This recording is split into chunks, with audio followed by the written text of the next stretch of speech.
going to send a request to Nicky to join.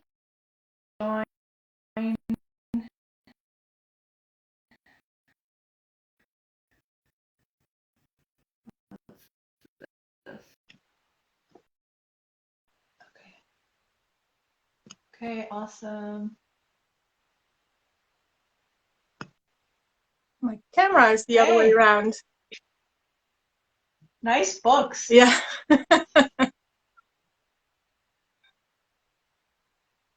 Good morning. Hi, Nicky. Welcome. Welcome. How are you doing? Good. Thank you. And yourself? Yeah. I'm doing well. We're having a lot of fun at the interview series, the Sacred Blueprint interview series. Are you getting a chance to watch some of the interviews? Yeah, I have to do a catch up from yesterday, but yeah, I'm listening in. And if I can't do that, then I'll watch it after. Yeah, the replay. Awesome. Yeah. Well, whoever's listening in, I think people are slowly flowing in.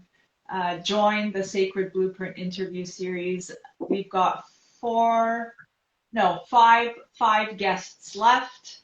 It ends on the equinox, and well, yeah, a day after the equinox, however you read the equinox. And yeah, we're having a lot of fun. So join sacredblueprintseries.com. Nicky, so I am curious about the title of your company, Happy Holon. And in my readings of Marco Pogachnik, you know, the geomancy, he used the word holon to describe certain energetic phenomena in the landscape. And yeah, what's a holon, Nicky? And why did you choose to use the word holon? Or what does Happy Holon mean? Why did you choose to use it in the name of your company? Well, a holon is linked to the Greek word holos, which means hole. And a holon is a part of a whole. It is a whole in itself, and it is part of a bigger whole because everything is interconnected. And at the same time, for me, it is about stewardship. Because first, let me explain a holon with being an independent part within a whole. If you talk about houses, you know, the kitchen could be a holon. The house could be the next level up a holon. The property with the land could be the bigger holon. The whole street could be another holon. The city, a land, and so on. If you talk about body parts, you know, this little piece of your finger could be a holon. The whole finger could be a holon. The whole hand could be a holon. So it's about a nested hierarchy, so to say. And because everything is connected with everything in this way, you can influence everything by taking stewardship about your own holon, which in my work is about your house and your property. So that's why I chose the name holon, because I got familiar with that word in my very first geomancy course. And it always stuck to me because a lot of houses and properties are not really a hole in itself. So it's also about setting boundaries, and boundaries are a way to define ourselves, and we identify with that. If you say, I like vanilla ice cream, is already a boundary. And within a holon, if you have defined the holon, which often is the outer boundaries of the deeds of a property, because that is what people own, so they can take ownership and stewardship on that piece of land. it could be that it doesn't feel like a wholesome unit. And that's 9 out of 10 times the reason why I'm there, because it doesn't feel whole. They don't feel at home. Right. So it's all these things that make me decide to, you want to be in a happy holon. You don't want to be in a splintered holon. You don't want to be in an unhappy holon. Most of the people don't. So that's why. So it's a lot of things, and it's in a way very abstract, but also very practical. Yeah. I love the did you use the word nesting? Yeah, Like that one nests, it's like this puzzle so that each holon nests within the other holon, like as you were describing from the scale of the kitchen to the house to, I'm just thinking about the Matrushka dolls in Russia, you know, how exactly. the mother, right? Yeah. But you are pretty familiar with the work of Marco Puchatnik. I work with him a few workshops, but for me, the scale he works at, like whole countries, whole cities, for me that is way too big for me personally.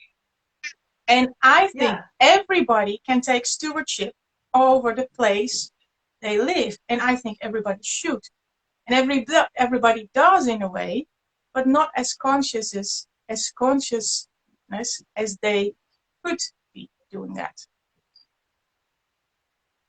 If you Yeah. are aware of everything that's going on in your house or on your property, then you can have a relationship with it, a conscious relationship. And when you speak, I'm working on a project that is quite, you know, a standard, very long, narrow commercial property in Ontario, in Canada right now.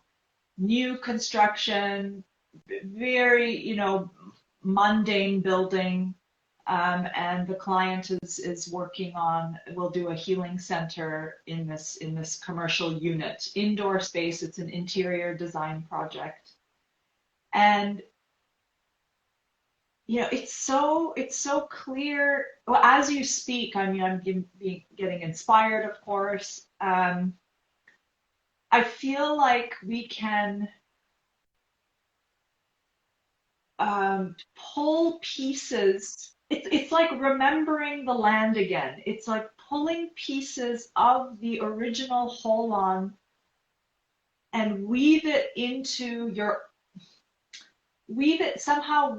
and merge it with the story that you want to weave for your own life's purpose, your own soul's purpose, and somehow bring that whole again. So again, this may be specifically what I'm feeling about this particular property I'm working on. The plan is actually right here in front of me.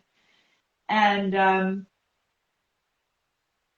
there's a lot of I'm feeling like there's a lot of retrieving needing to happen, especially with sites that have been um, uh, defaced somehow, disrespected.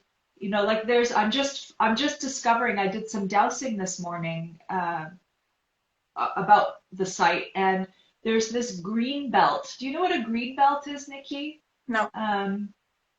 It's a green corridor. It's a natural corridor, and you can very well see in the Google map that it's not properly a green corridor for animals and birds and whoever needs to migrate, deer.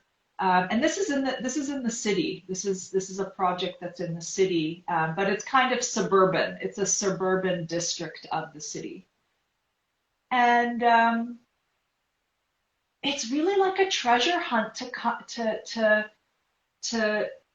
to work in a way, design in a way that brings the site back to its perhaps original holon or the site, you know, its future holon, whatever that may be. But I'm feeling like a lot of what you're saying is also about being aware and conscious and retrieving parts that have may been lost or uncared for. I'm talking about on the property energetic level in terms of the land.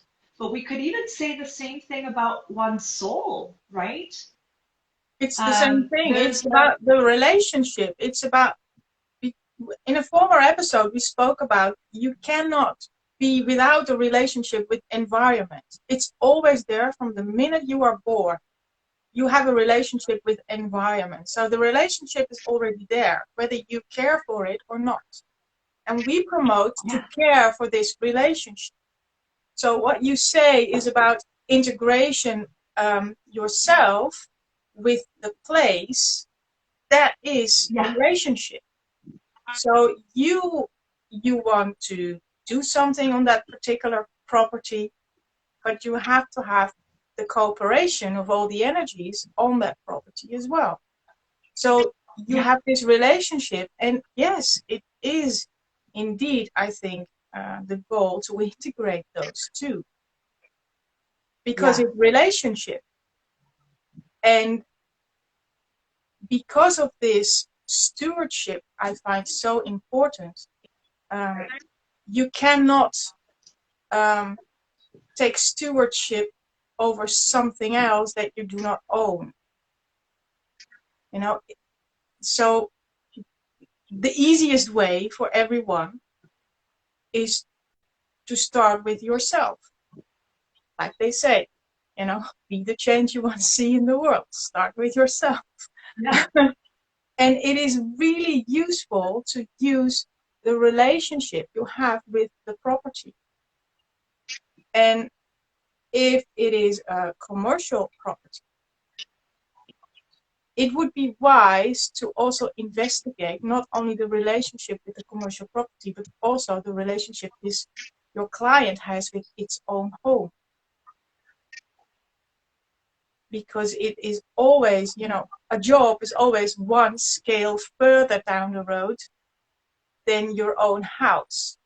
So if there are any problems with this commercial property, these problems will be found in their own home as well.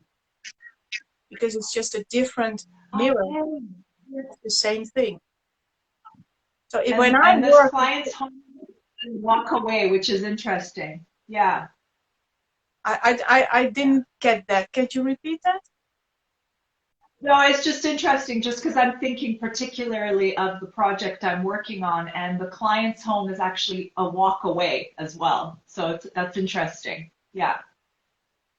Yeah, and if you are getting this client to know a little bit better, you might hear some more similarities maybe. Yeah. Yeah. That's so, it really, I think we're stepping into this space and place where we're becoming more and more conscious of the parallel effects. You know, it's like one thing that's happening in our place of work, as what you're saying is through your experience, the same patterns can get repeated in your own home. If you are not taking care of the maintenance of your own holon. Exactly. Because how you do one thing is how you do everything. Yeah. Right. And in a way then you're walking around in a happy holon that is you, that is your temple.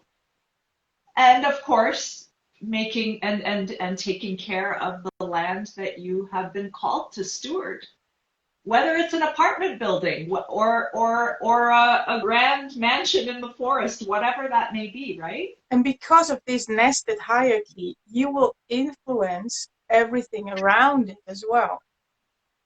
So instead of worrying about, you know, what the neighbor does in their garden, just take care of your own garden, your own apartment, because it will have a ripple effect. It will. And I have stories from clients where we work together, and they noticed that, neighbors started to clearing out their garage for some reason, out of the blue. Why is that? And it happens too often to be a coincidence. So if you are in a harmonious space within your house, it will have a ripple effect. A funny story, a really cute and lovely story.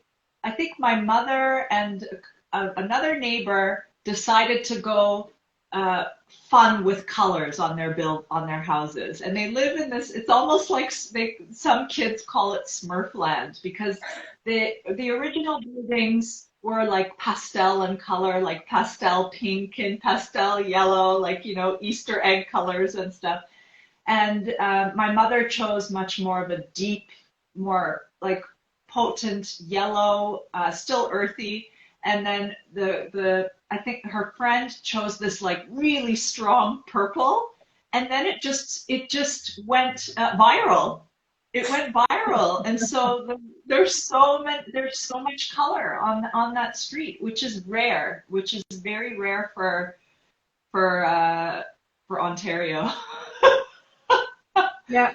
Yeah. Well, it works in a negative way, the other way around as well. We see that here in the Netherlands, we have problems in the cities with, we have underground containers where you take your trash, and sometimes they're full. And then there's this first person that puts their trash bag next to this container, and it will pile up. And suddenly there will be a lot of junk in that particular area.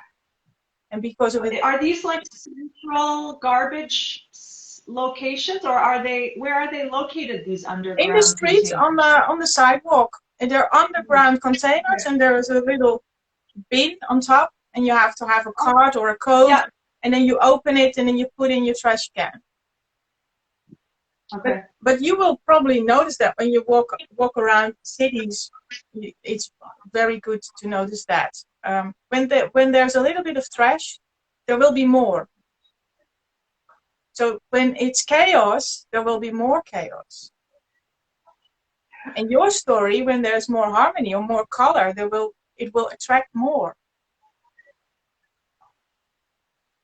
Yeah. I love, going back to that, the taking stewardship, taking responsibility for your own holon, for your own home, your own garden. I mean, how many times have I seen people just spend their lives complaining about what others are doing, what the neighbors are doing, and then they themselves are not really doing much to take care of their own space. I mean, I've spent phases of my life where I was blaming others and not doing anything about my life. And it wasn't getting me anywhere. It wasn't helping me to heal. It wasn't helping me to overcome some of my chronic illnesses. And it wasn't helping me to be abundant, financially abundant, because I was always depending on others to be that, the parent figure or something, right? Yeah. And it's so tied in, it's so connected. And now I'm in a space where I'm taking full responsibility and leading my own construction projects. That's the goal. That's the goal in Turkey. Yeah. Yeah. Yeah. Well, I think we all have parts that could be more whole within ourselves or within our environment. Healing never stops. Yeah. And what is whole is healing. So the more you surround yourself with things that feel whole, it works healing, which is good for everything. It's nurturing. Yeah.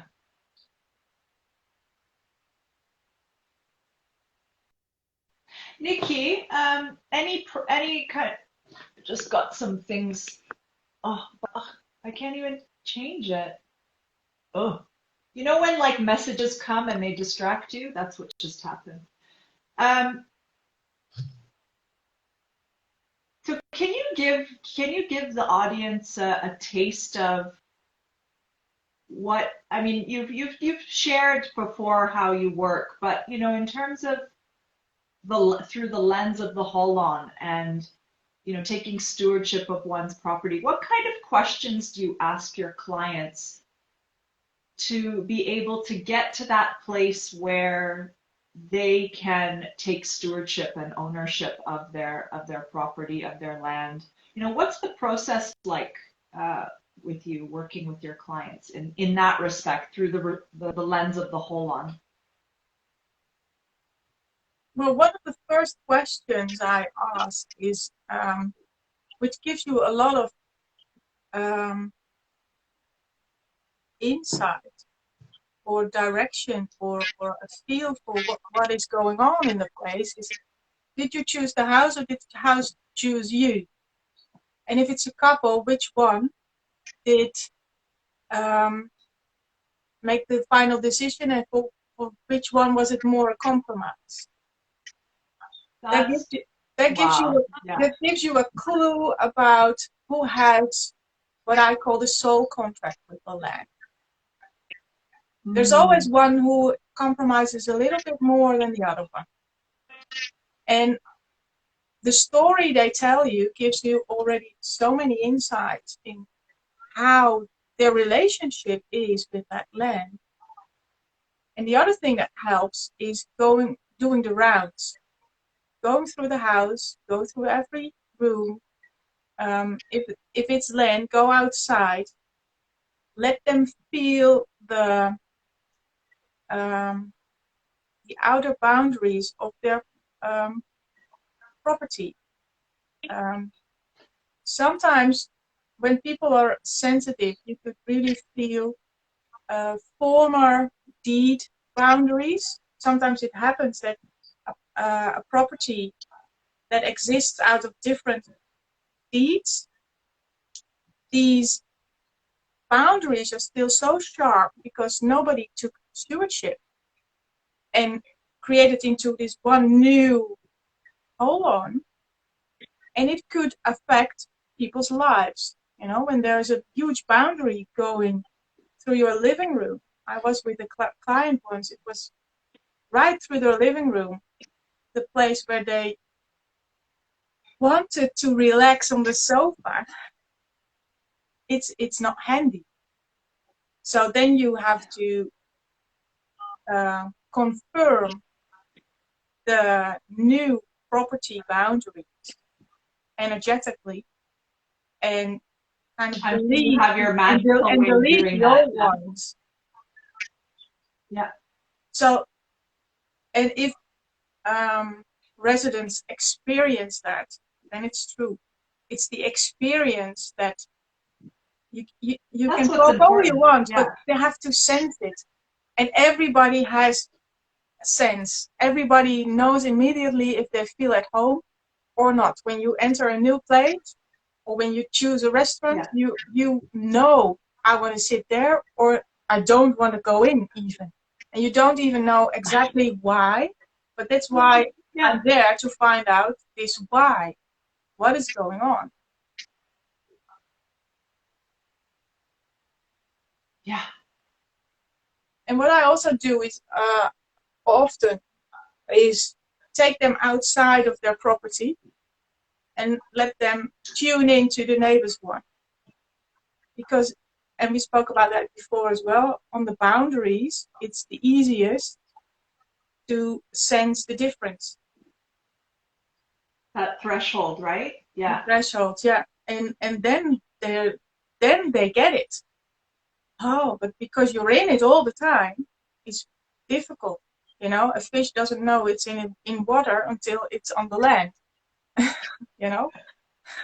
Kind of like that.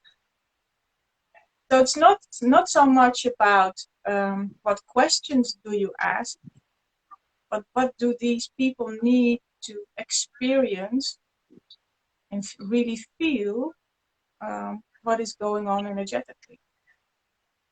And that depends from person to person.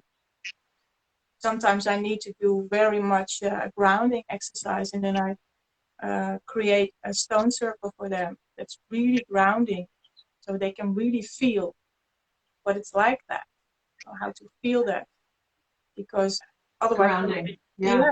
otherwise they cannot feel the other energies either. So it really, really depends on how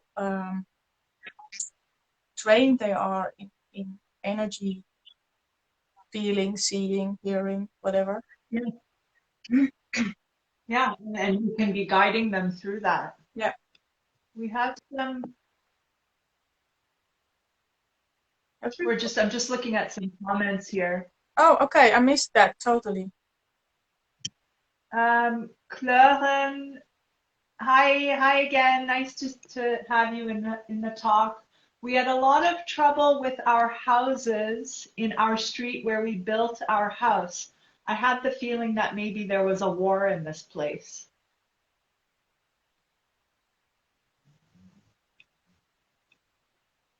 Yeah. Yeah, that could be, of course. Doing research is very helpful. It could also be that something happened that just feels like the energy of war. Doesn't necessarily have to be exactly war.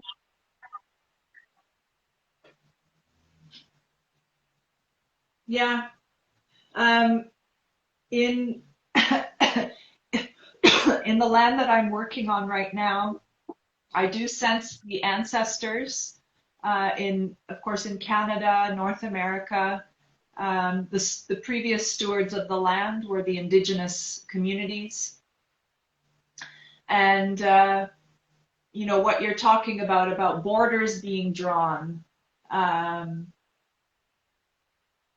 previous energetics, the previous overlays, energetic overlays that came in from whether it be a simple dividing of properties, right?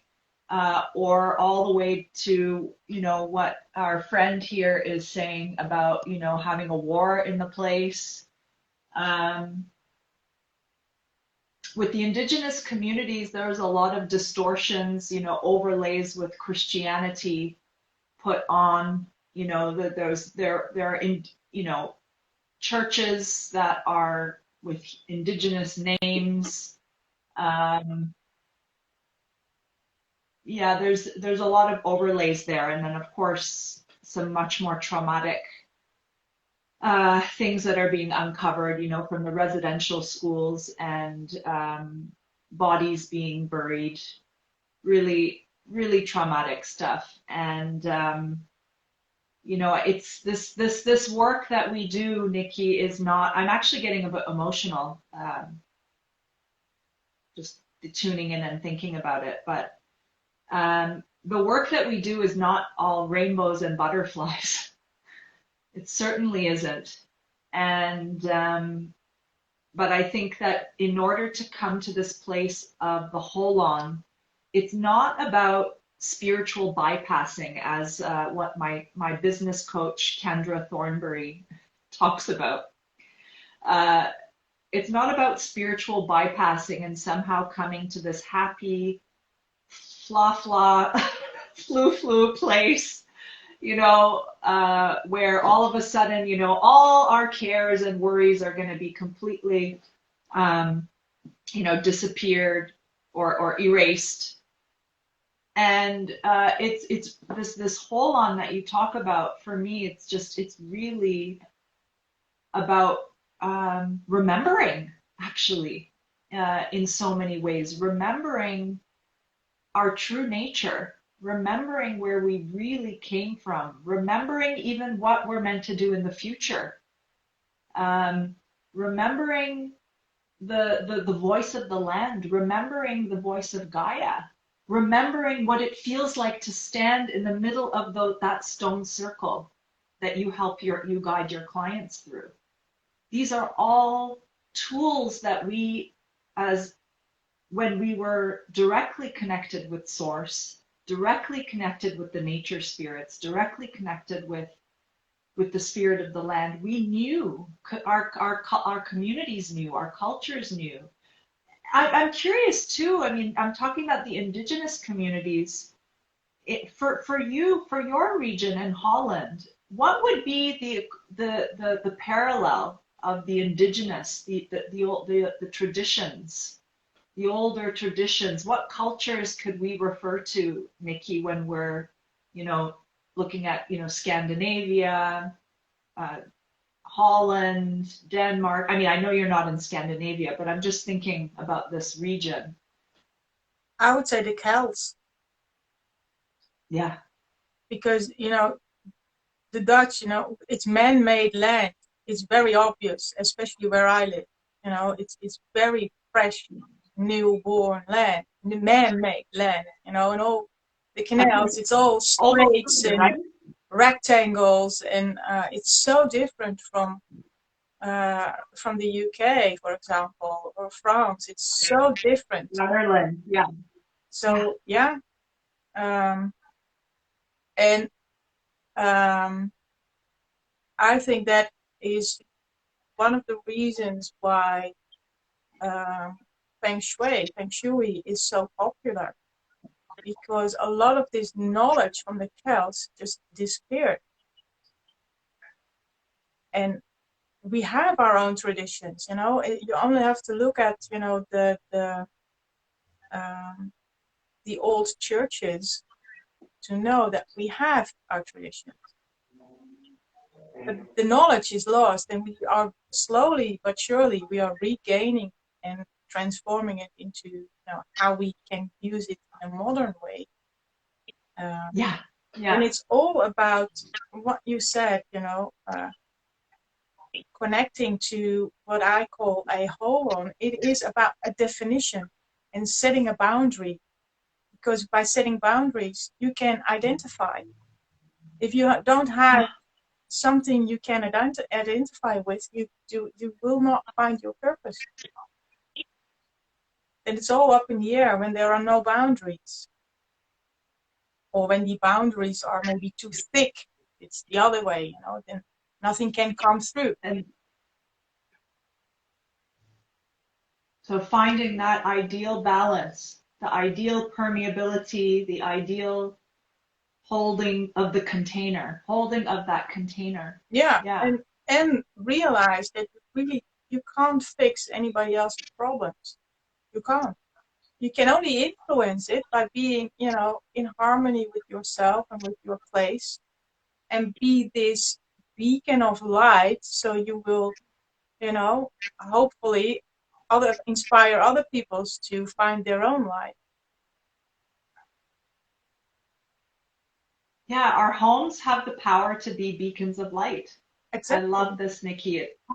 It comes through a lot in the words of my clients, this beacon of light. People are and specifically this, how you say it, it's coming through their mouths quite often.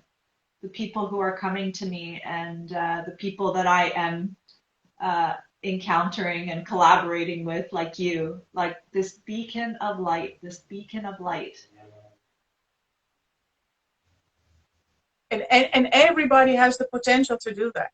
Like I said, I want everybody to be able to brush their teeth, so to say, energetically, and we are there to help them with the root canals.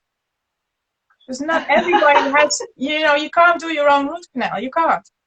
You need to have help. Yeah. But everybody can brush their teeth on a daily basis. So I think everybody should take stewardship some way and do something with the energies in their own home. And it's really not that difficult.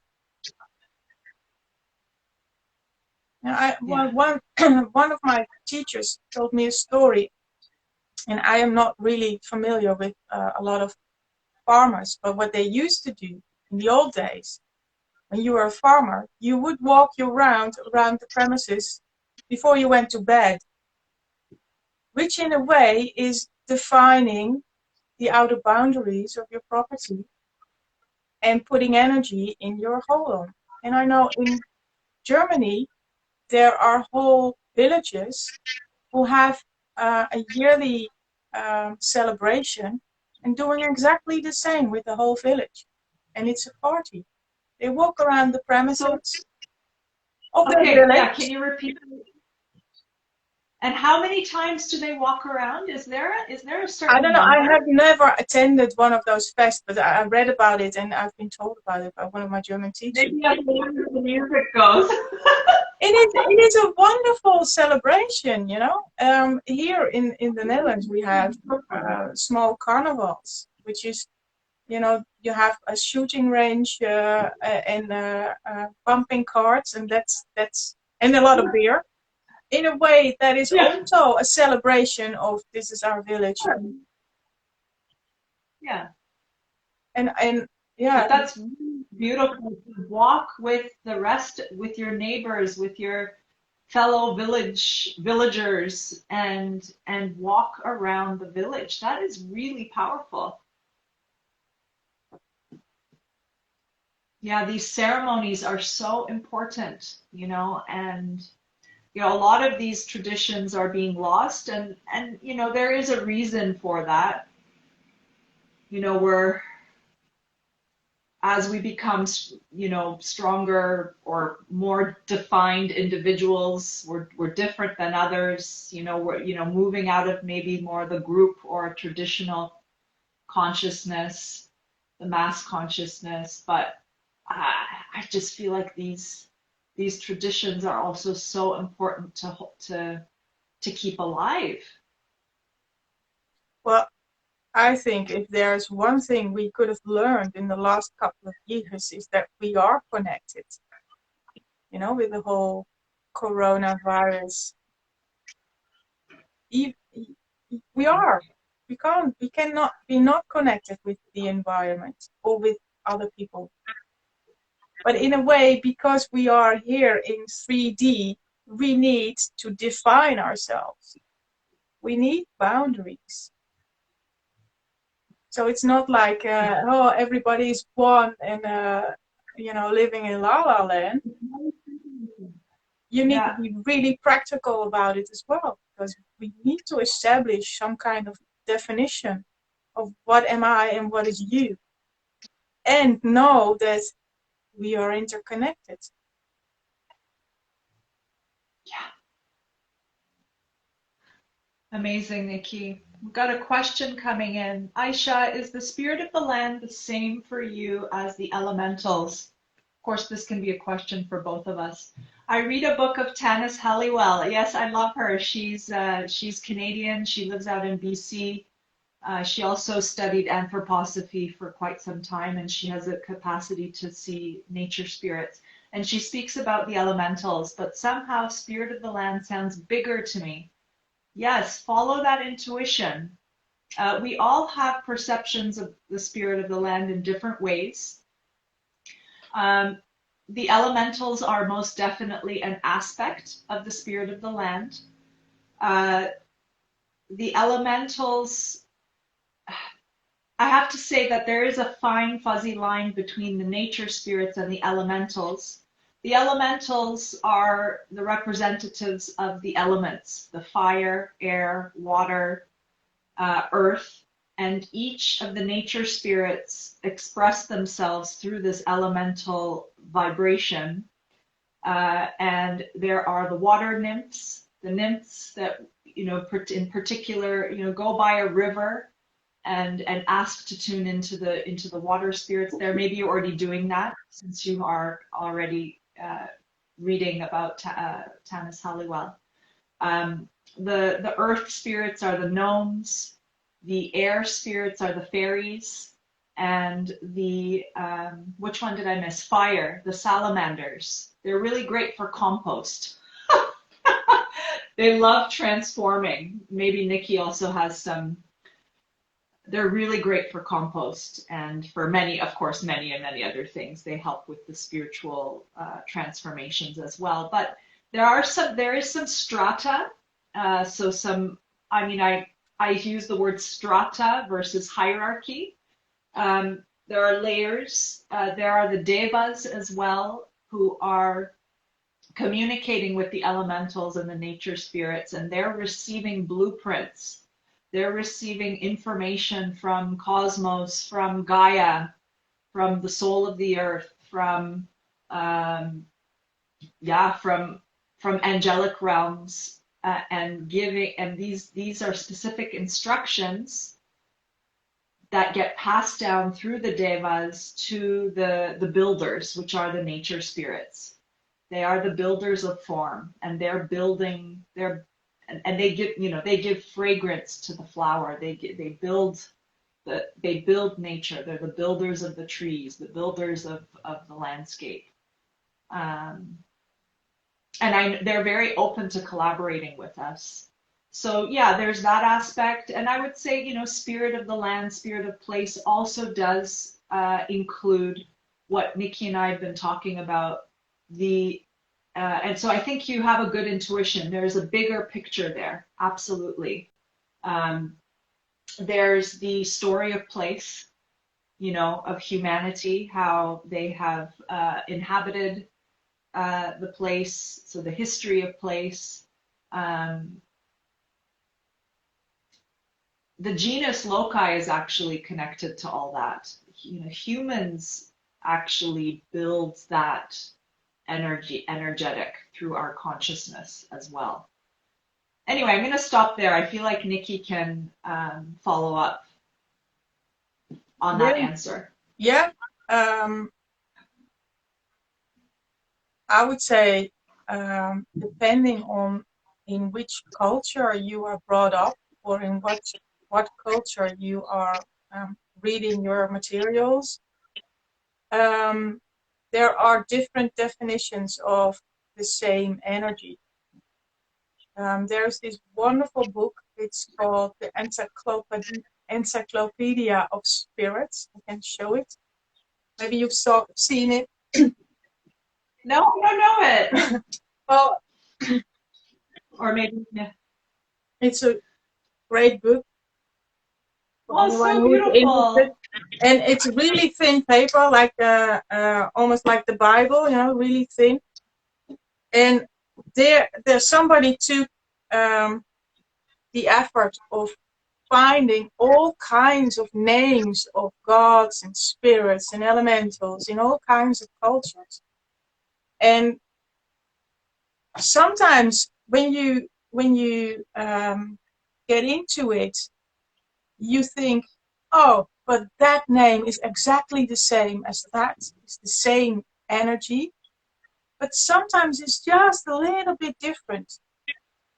And it just helps the mind to understand, because if you have this relationship with a certain energy, you will know, and they're not going to care who or what you call this energy, as long as you can connect with it and communicate with it.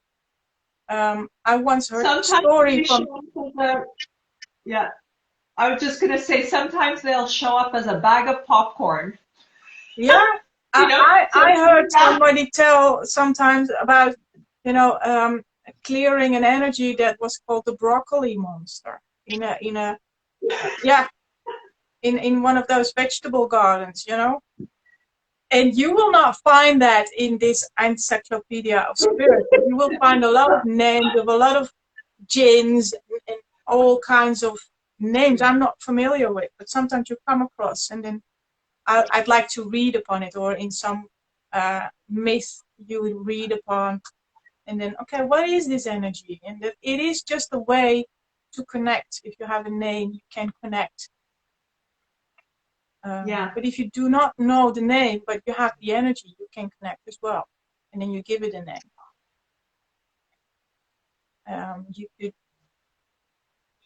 You would probably do the same thing if you connect with your own spirit team. Some people have a specific name, and their names, well, often out of a different realm. You will not find that name in any book, but it's the name for your guides, your energies, your protectors, your spirit team, whatever you call it. And it's all okay. So, but always be aware that in different cultures, and I have done a lot of trainings in different languages, and most of them in Europe, I have to say. But where in Germany they have for every energy, they have a specific definition. Someone else will call every energy a dragon. And you know exactly that it is not the same thing as the dragon in this other language. But, you know, people who know their stuff, they know their stuff. They just call it different. And that's why you should always be very aware of the context of your teachings. Yeah. I have to explain, especially with clients who are not so familiar with energy work, that, for example, the water from the 5-element system is a different water than from the 4-element system. So if you read about, you know, rules about what to do with these elements, they differ because they're different systems. That's why its context is so important. And sometimes it can be confusing. But if you get back to your own core, it's not confusing at all. What's important is that the message that they're bringing us, and to listen, right? To listen to that message, and yeah, and always tune in if it feels good and right for you. Everyone has a different way of knowing what's good and right for them, right? Yeah. So important. I think we're coming close to the end. What's our time now? Oh yeah, okay, we're good. Yeah. Got a few more minutes. Fennec is also asking if there's explanation. Yes, there is also explanation in this book. Okay. It's not just the names. It says, you know, you have a name and a clip of explanation, alphabetical, and also the C also. So she already did some research on what is related energies, related spirits, related. Oh, beautiful. So she ties it together a little bit as well. It's very good to have in your bookcase. Yeah. You could probably even open it up like an oracle. Yeah. Yeah. Yeah. You could probably do that too. Any more questions before we wrap up? Yeah. Now is the time. Yeah, while you have us here, anybody have any questions?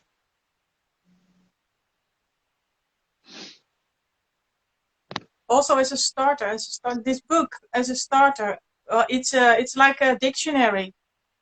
So I don't know.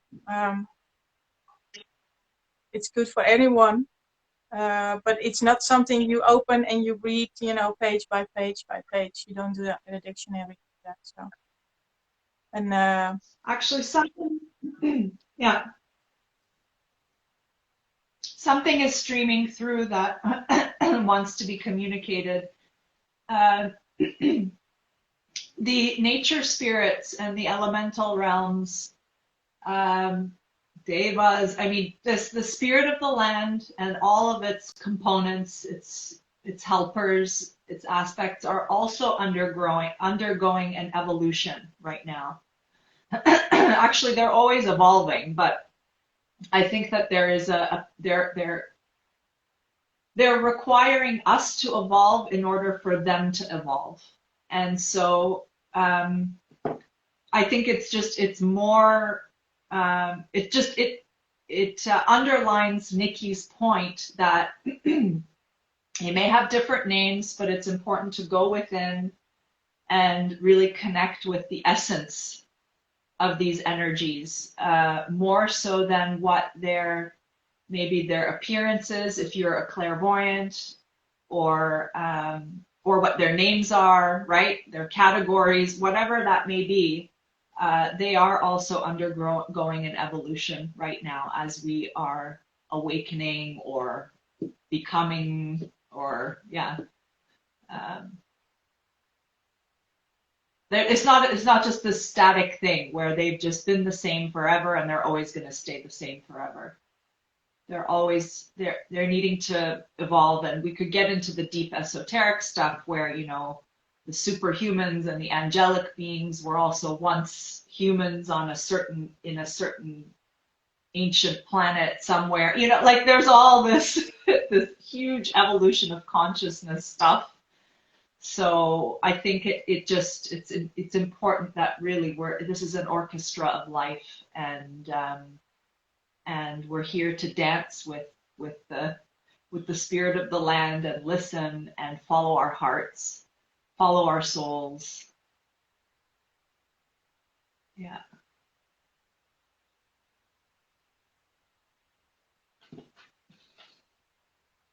You had a question earlier, am I pronouncing your name right, Kleuren, or I don't know what? Yeah, kleur en vorm, which means color and shape in Dutch. And oh, beautiful. That's the name of your, okay. Beautiful. I missed that question. What was your question?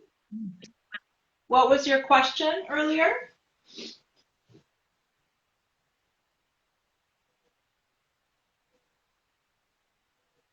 Was it something about the water under your house, that very first one, or the leaking? I missed that one. Well, why don't you, oh, okay, yeah. How about when your house is leaking? During the storm a while back, we had big leaks in the living room.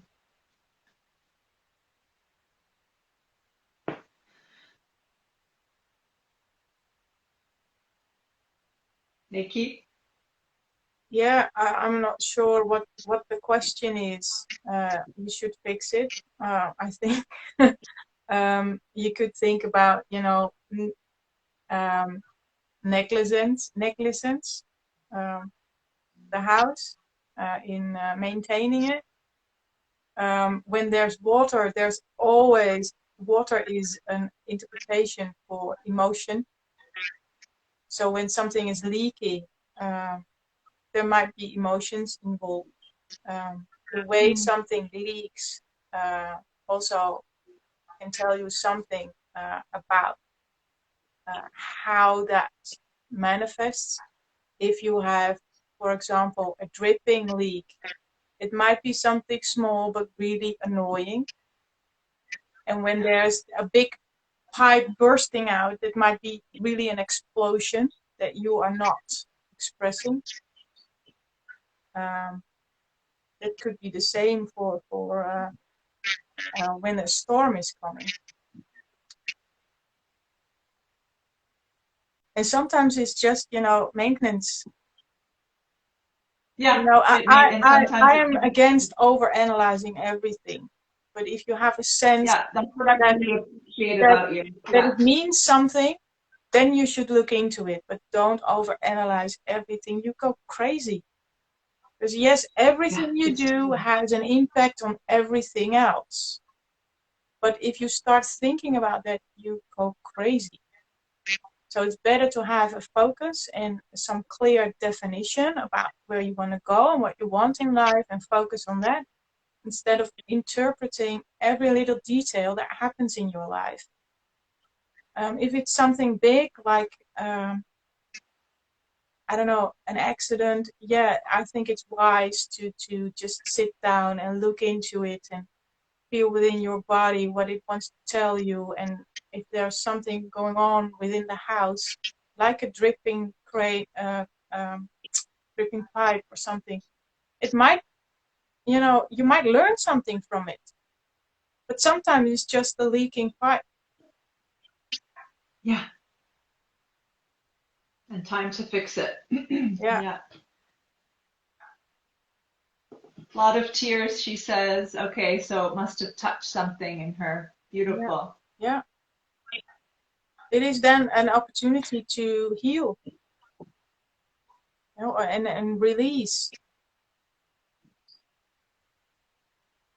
Yeah. Which is always good.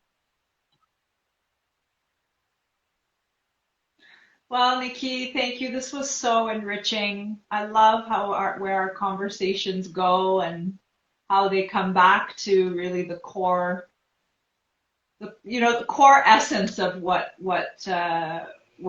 we're working on here. And yeah, thank you for enlightening me on the holon more. I really got a better vision and sense of how the holon is a key to a healthy and happy home. So I am so happy we're doing these talks. Yeah, Really, I'm always looking forward to them also. So yeah, we keep on going. I love it. I love it. Yeah. So brilliant. And keep and the I hope all of questions you are coming. enjoying it. If anybody is well, we have some regulars in the meantime coming in. Send in your questions. Although a couple of days before, we love to answer them. And yeah, let's keep the conversation going.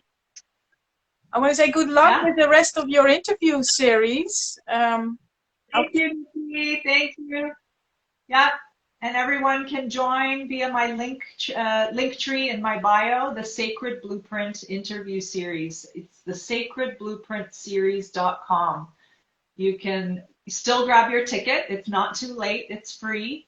You'll immediately get access to the Zoom webinar, and you'll also immediately get access to the interview recordings, which are up only for a limited time, for 48 hours after they are uploaded on the site. So make sure you tune in, because then the recordings will be off the site next week. So make sure you join. We're having so much fun. We've got 5 more guest speakers.